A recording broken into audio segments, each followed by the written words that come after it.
2 స్పూన్లు ఈ పొడి వేసుకొని వేడి నీళ్ళు పోసుకుంటే రసం రెడీ అండి. 100 రోజులకు సరిపడే రసం ఈ చిన్న డబ్బాలో ఉందండి. హాయ్ ఫ్రెండ్స్, విరాజీస్ కిచెన్ స్వాగతం సుస్వాగతం. మన తెలుగు వాళ్ళ ఇంట్లో ఏ సాంబార్ చేసినా ఏ కర్రీ చేసినా రసం ఉండాల్సిందే అండి. ఇకపైన చింతపండు నానపెట్టి పులుసు తీసుకొని తిరగబాత పెట్టే అవసరం లేకుండా ఇలా ఒక్కసారి పౌడర్ చేసి పెట్టుకున్నట్లయితే 100 రోజులకు సరిపడే రసం ఇంట్లోనే ఉంటుందండి. ఈ వీడియోలో కప్పు కొలతలతో పాటు గ్రాముల కొలతల్లో కూడా చెప్పానండి. మీరు ఇలా పౌడర్ చేసి పెట్టుకున్నట్లయితే ఎప్పుడు కావాలో అప్పుడు ఎక్కడ కావాలో అక్కడ రసం చిటికిలో రెడీ అండి. ఇంకెందుకు ఆలస్యం, మాట్లాడుతూ ఆటలాడుతూ చేసేద్దాం, చూసేద్దాం రండి. వీడియోలో అయితే చూస్తున్నారండి, లైక్ చేయడం లేదండి. ప్లీజ్ అండి ఒక్క లైక్ చేయండి, అలానే హైప్ చేయండి. ఈ ఇన్స్టెంట్ రసం కావాల్సిన పదార్థాలు చూద్దాం రండి. నేను పక్క మెజర్మెంట్ లో చెప్తున్నానండి, ఇదే మెజర్మెంట్ మీరు ఫాలో అవ్వండి. రసం అనేది చాలా బాగుంటుంది. నేను ఇక్కడ ఈ కప్పు మెజర్మెంట్ తీసుకున్నాండి. ఈ కప్పు నిండుకి చింతపండు, అరకప్పు ధనియాలు, అరకప్పు కందిపప్పు, అరకప్పు జీలకర్ర, 1/4 కప్పు మిరియాలు. జీలకర్రలో సగం తీసుకోవాలండి. మిరియాలు మీరు ఈక్వల్ గా తీసుకున్నట్లయితే ఘాట్ అనేది ఎక్కువ అయిపోతుంది, కారం అయిపోతుందండి. కాబట్టి జీలకర్ర ఎంత తీసుకుంటామో దాంతో అర్థము మిరియాలు తీసుకోండి. ఈ స్పూన్ మెజర్మెంట్ అండి. 1 స్పూన్ మెంతులు, 1 స్పూన్ పసుపు, 1 స్పూన్ ఇంగువ, అలాగే 11 గుంటూరు మిరపకాయలు తీసుకున్నానండి. 2 పెద్ద సైజు తెల్లగడ్డలు, అలాగే కరివేపాకండి. ఇది ఎండలో పెట్టినాను కానీ ఎండలేదండి. దీన్ని మళ్ళీ మనం వేయించుకోవాలి.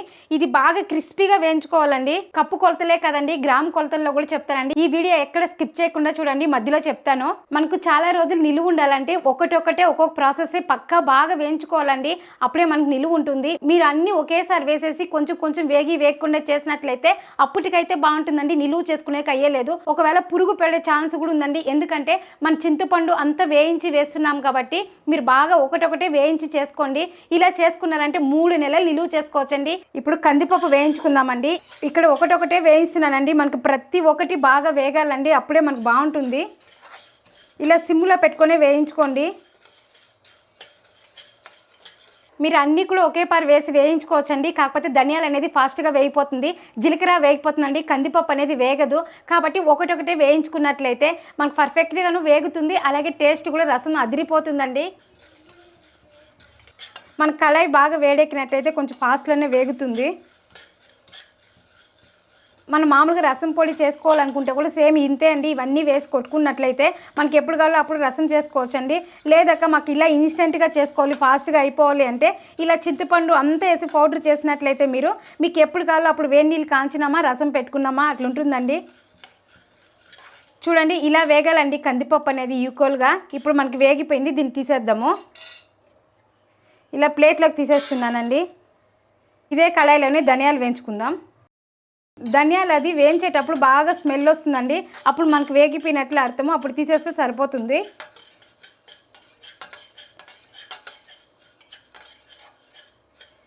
చూడండి ఈ మాత్రం వేగితే సరిపోతుందండి. ఇప్పుడు దీన్ని తీసేద్దాము. ఇందులోనే జీలకర్ర, అలాగే మిరియాలు వేసేస్తున్నానండి, మెంతులు. ఈ 3 ఒకేసారి వేయించుతున్నాను.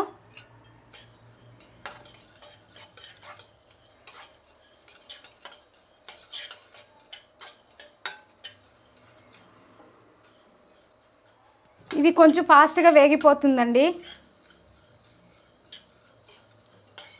చూడండి ఇవి కూడా వేగిపోయింది, దీన్ని కూడా తీసేద్దాము. అలాగే ఎండుమిరపకాయలు,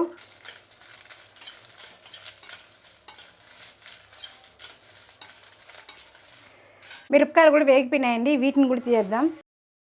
కరివేపాకు కూడా క్రిస్పీగా వేయించుకుందామండి. ఆల్రెడీ ఎండకు పెట్టినానండి, కొంతసేపే పెట్టినాను కాబట్టి ఎండలేదు.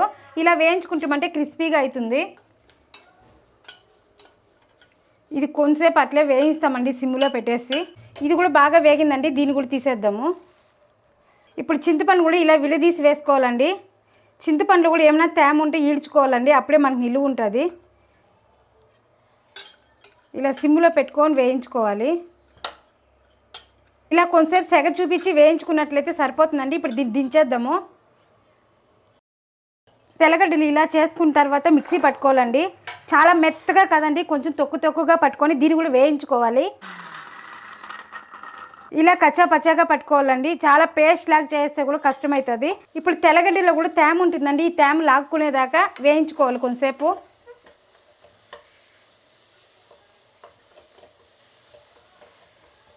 చూడండి తెల్లగడ్డలు కూడా తేమంతా బాగా లాక్కునేదాకా వేయించుకోవాలండి. ఇప్పుడు ఆఫ్ చేసేస్తున్నాను. ఈ ఉడికికే మనకు సరిపోతుంది. ఇప్పుడు ఇప్పుడు ఇవంతా బాగా చల్లారాలండి. చల్లారినాక మిక్సీ పట్టుకుందాము. ఇంకోటి అండి, ఇంగు వచ్చి ఇక్కడ నేను పొడి ఇంగు తీసుకున్నాను కాబట్టి అలానే వేస్తున్నాను. మీరేమైనా గడ్డి ఇంగు తీసుకున్నట్లయితే వేడి చేసుకోండి. పసుపు ఇంగువ ఇలానే వేసి పొడి కొడుతున్నానండి. ఇప్పుడు గ్రాముల కొలతలో చెప్తానండి. 100 గ్రాములు కందిపప్పు, 100 గ్రాములు ధనియాలు, 100 గ్రాములు జీలకర్ర, 50 గ్రాములు వచ్చి మిరియాలు, 1 స్పూను మెంతులు, 1 స్పూను ఇంగువ, 1 స్పూను పసుపు, అలాగే 11 ఎండుమిరపకాయలు తీసుకున్నానండి. చెప్పాను కదండి, మిరియాలు ఎక్కువ తీసుకున్నట్లయితే మిరపకాయలు తక్కువ తీసుకోండి. నేను చెప్పిన మెజర్మెంట్లో మీరు మిరియాలు తీసుకున్నట్లయితే 11 గుంటూరు మిరపకాయలు తీసుకుంటే కారం సరిపోతుందండి.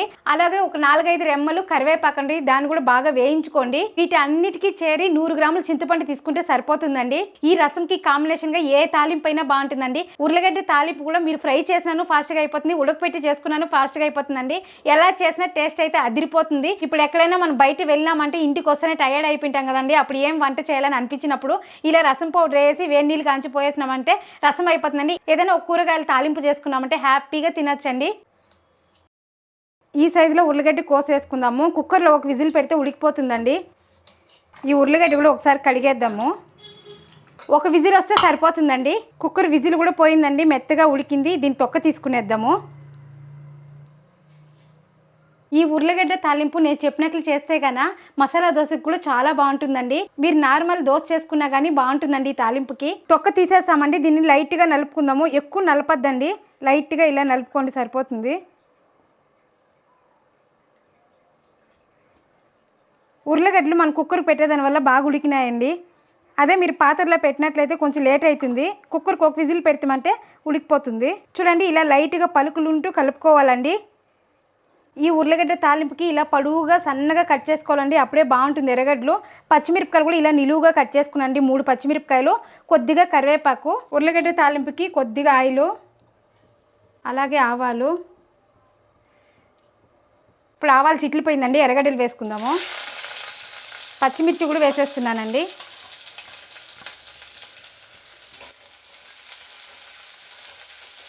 ఇప్పుడు కరివేపాకు వేసుకుందాం.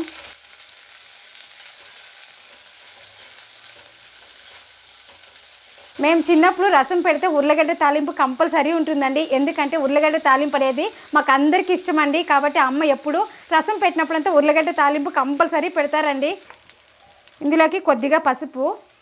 ఈ రసానికి ఈ తాలింపే కదండి, గోరుచిక్కుడుకాయల తాలింపు కూడా పల్లీలు పొడి వేసి చేస్తే అది కూడా చాలా బాగుంటుందండి. నెక్స్ట్ టైం మీకు ఆ పల్లీం కూడా చేసి చూపిస్తారండి. చూడండి, ఇప్పుడు బాగా వేగిందండి. ఇప్పుడు మనం ఉర్లగడ్డ వేసుకుందాం. కల్లుప్పు వేస్తే కరగదండి, కాబట్టి మనం సాల్ట్ వేస్తున్నాను, రుచికి సరిపోయినంత సాల్టు.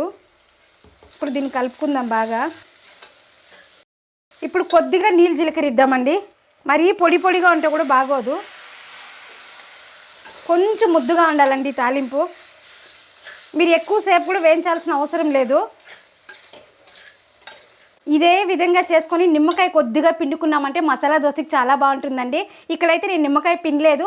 ఇంకోటి అండి, మసాలా దోశకి కొద్దిగా అల్లం తురుము కూడా వేసుకోండి, బాగుంటుంది. ఇది రైస్కి కాబట్టి నేను అల్లం తురుము అలాగే నిమ్మకాయ పసురు వేయలేదండి. మీరు మసాలా దోశకి చేసేటప్పుడు అల్లం తురుము నిమ్మకాయ పసురు వేసుకున్నట్లయితే చాలా బాగుంటుందండి. అల్లం తురుము కూడా ఎప్పుడు వేయాలి అంటే ఎర్రగడ్డ వేస్తాం కదండి, అప్పుడే వేసేయండి సరిపోతుంది. ఇందులో కొద్దిగా కొత్తిమీర చల్లుదాము. అంతే అండి, మన ఉర్లగడ్డ తాలింపు రెడీ అయిపోయిందండి. స్టవ్ ఆపేద్దాం. ఇది కూడా బాగా చల్లారిందండి. అలాగే కరివేపాకు కూడా చూడండి, చూసారా, ఇలా నలిపితే ఇట్లా నున్నగా అవ్వాలండి, అప్పుడే కరివేపాకు బాగా వేగిందని. అలాగే మనకు రసం పొడి కూడా నిలువ ఉంటుందండి. ఫస్ట్ వీటిని మాత్రం మిక్సీ వేసుకుందాము. చింతపండు అనేది ఇప్పుడే వేయకూడదండి, చింతపండు ఇప్పుడే వేస్తే ఇదంతా మెదగదు, కాబట్టి చింతపండు లాస్ట్లో వేద్దాం. ఇందులోనే పసుపు, ఇంగువ 2 వేసేసానండి. అలాగే మనకు రుచికి సరిపడ్డ ఉప్పు అండి. మీరు ఉప్పు మళ్ళీ తక్కువైతే కానీ వేసుకోవచ్చండి, లేదు దిట్టంగా వేసుకోవాలంటే వేసుకొని మీకు చాలకపోతే చూసి వేసుకోండి. ఇప్పుడు దీన్ని మిక్సీ పట్టుకుందామండి. మామూలుగా మనం రసం పొడి మిక్సీ పడతాం కదా, సేమ్ అదేలాగానే పట్టుకుందాము. చూడండి, ఇలా బరకగా పట్టుకోవాలండి. చూసారా, మన రవ్వ ఉంటుంది కదండి, అలా పట్టుకుంటే సరిపోతుంది. ఇప్పుడు ఇందులోనే చింతపండు వేసుకుందాము. చింతపండు కూడా చూడండి బాగా వేగింది. మీకు వేగతాన్ని మీకు మెత్తగానే అనిపిస్తుందండి, చల్లారి పెట్టినట్లయితే బాగా ఎండినట్లు అనిపిస్తుందండి. ఇప్పుడు తెల్లగడ్డ కానీ వేసుకునేద్దాం. రసం పొడి స్మెల్ అయితే అదిరిపోతా ఉందండి. తెల్లగడ్డ వేసాం కదండి, ఒక చుట్టు ఇప్పుడు తిప్పుకుందాము. చూడండి, చింతపండు అంతా బాగా మెదిగిపోయిందండి. రసం పొడి అయితే రెడీ అయిపోయింది. మామూలుగా రసం తిరుగుబాతు పెడతాం కదండి, ఆ తిరుగుబాతు కూడా ఇప్పుడే పెట్టేసి దీనికి కలిపేస్తున్నాము. కలిపేసే దానివల్ల మీరు వేడి నీళ్ళు పోసుకుంటే సరిపోతుందండి. ఇప్పుడు దీనికి పోపు పెట్టుకుందాం. రసం పోపు పెట్టేకండి కొద్దిగా ఆయిల్, ఆవాలు కొంచెం ఎక్కువే వేస్తున్నానండి. మన రసం పొడి క్వాంటిటీ చూసి వేసుకోవాలి. 2 స్పూన్లు ఆవాలు వేసాను. ఇందులోకి కరివేపాకు కూడా బాగా వేగాలండి. కరివేపాకులో తేమ ఉంటుంది కదా, అది బాగా వేగాలి. ఇప్పుడు ఎండుమిరపకాయలు, వీటినంతా వేయించుకుందాము. మీరు పసుపు ఈ స్టేజ్లో కూడా వేయచ్చండి. మన కరివేపాకు అనేది క్రిస్పీగా అయ్యేదాకా వేయించుకోవాలి. మన ఎండుమిరపకాయలు కూడా అప్పుడు వేగిపోతాయి. పోపు కూడా రెడీ అయిపోయిందండి. ఇప్పుడు ఇందులో వేసేద్దాం. ఇప్పుడు అన్నీ వేసేసామండి. దీన్ని కలుపుకుందాము. ఇలా పోపు పెట్టి వేసేదాని వల్ల రసం అనేది అప్పుడే తిరుగుబాతు పెట్టినట్లు ఉంటుందండి. మనం చేతిలోనే కలుపుకుందాం. కలిపేటప్పుడు కరివేపాకు విరగకుండా కలుపుకోండి. ఎందుకంటే కరివేపాకు బాగా క్రిస్పీగా వేగుంటుంది కదా, విరిగిపోయే ఛాన్స్ ఉంది. ఈ స్పూన్తో 2 స్పూన్లు రసం పొడి వేసుకున్నామా, వేడి నీళ్ళు పోసుకున్నామా, రసం రెడీ అండి. టమోటా వేయకపోయినా కానీ రసం అనేది చాలా బాగుంటుందండి. మీకు ఏమైనా టమోటా వేస్తేనే నచ్చుతుందంటే చిన్న చిన్న ముక్కలుగా కట్ చేసి వేడి నీళ్ళు పోస్తారు చూడండి, అప్పుడు వేసేయండి, సరిపోతుంది. వేడి నీళ్ళు పోయేసి పౌడర్ వేసేసిన తర్వాత మూత అనేది ఒక 3 నిమిషాలు అలానే మూసేయాలండి. అప్పుడు రసం అనేది గమగమాన్ వాసన ఉంటుంది, టేస్ట్ బాగుంటుందండి. ఇప్పుడు ఈ స్పూన్తో 2 స్పూన్లు రసం పొడి వేస్తున్నానండి. ఇప్పుడు రసం పెట్టేకి మనకి 1, 2, మన ఇంట్లో 3 ఉన్నాం కాబట్టి ఒక పూటకి ఈ రసం పొడి సరిపోతుందండి. మీకు ఇంకా ఎక్కువ జనాలు ఉన్నారు అంటే క్వాంటిటీ పెంచుకోండి, అలాగే నీళ్ళు కూడా పెంచుకోండి. ఇలా ఏదైనా డబ్బాకి స్టోర్ చేసి పెట్టుకున్నట్లయితే 100 రోజులు ఉంటుందండి. అది గాలి పోకుండా కొంచెం టైట్గా మూత వేయండి, అప్పుడు అరోమా అనేది బాగుంటుంది. అంటే రసం పెట్టుకునేది కూడా కష్టమాక మీరు ఇలా చూపిస్తున్నారని కూడా డౌట్ రావచ్చండి. కాకపోతే మన బిజీ పీపుల్ ఉంటారు కదండి, రసం తినాలనిపించినప్పుడు ఇలా చేసి పెట్టుకున్నట్లయితే వేడి నీళ్ళు కాంచి పోసుకొని రసం వాళ్ళు తృప్తిగా తింటారు కదండి. అలాంటి వాళ్ళ కోసము చాలా మంది బయట చదువుకునే వాళ్ళు ఉంటారు కదండి, హాస్టల్లో, పీజీలో, అలాంటప్పుడు వాళ్ళకి రసం తినాలనిపించినప్పుడు ఇలా చేయించినామంటే వాళ్ళు తృప్తిగా రసం చేసుకొని తింటారండి. కాబట్టి నేను ఇలా చేసి చూపిస్తున్నాను. మీకు కానీ ఈ రసం పొడి నచ్చినట్లయితే ఒక లైక్ చేయండి. ఎన్ని లైక్లు వస్తే అంతమందికి రసం పొడి నచ్చిందని హ్యాపీగా ఫీల్ అవుతానండి. 100 రోజులకు సరిపడే రసం ఈ చిన్న డబ్బాలో ఉందండి. రసానికి నీళ్ళు కూడా ఇలా బాగా కాంచుకోవాలండి. ఇప్పుడు ఆ పౌడర్లోకి పోసేద్దామండి.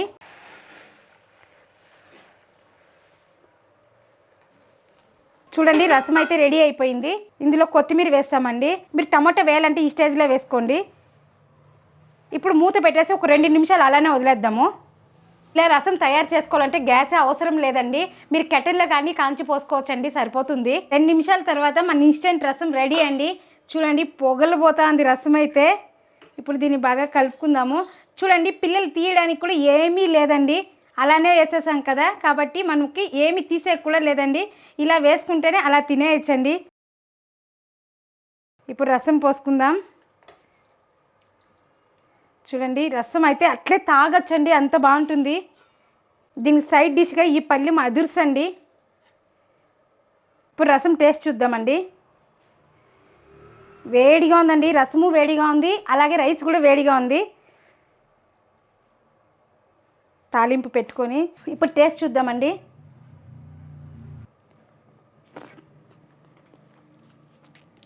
తింటా అంటే చాలా బాగుందండి. రసం కారంగా పుల్లగా టేస్ట్ అయితే అదిరిపోయిందండి. నేను వేసిన మెజర్మెంట్లోనే వేయండి. పులుపు కూడా దిట్టంగా ఉందండి, ఎక్కువ లేదు తక్కువ లేదు, మీడియంగా ఉంది, చాలా బాగుందండి. మన ఇంట్లో ఏ కర్రీ చేసినా ఇలా పౌడర్ చేసి పెట్టుకున్నట్లయితే ఇంట్లో వాళ్ళు ఎప్పుడు రసం కావాలన్నా కూడా ఈ పౌడర్ ఉన్నట్లయితే క్షణాల్లో రసం రెడీ అండి. సూపర్ అండి. ఈ పొడి మీరు ట్రై చేయండి, ఎలా వచ్చిందో ఒక చిన్న కామెంట్ చేయండి. అంతే అండి, మనం ఏం చేసినా ఫాస్ట్లోను, టేస్ట్లోను, క్వాలిటీలోను ఎందులోనూ రాజీ పడకూడదండి. ఎందులో రాజీ పడదు, మీరు రాజీ పడకండి. ఇలాంటి మంచి మంచి రెసిపీస్ మన ఛానల్లో బోల్డ్ అన్నీ ఉన్నాయండి. ఇక్కడ క్లిక్ చేసి చూడండి. మరొక వీడియోలో మళ్ళీ కలుద్దాం. బాయ్.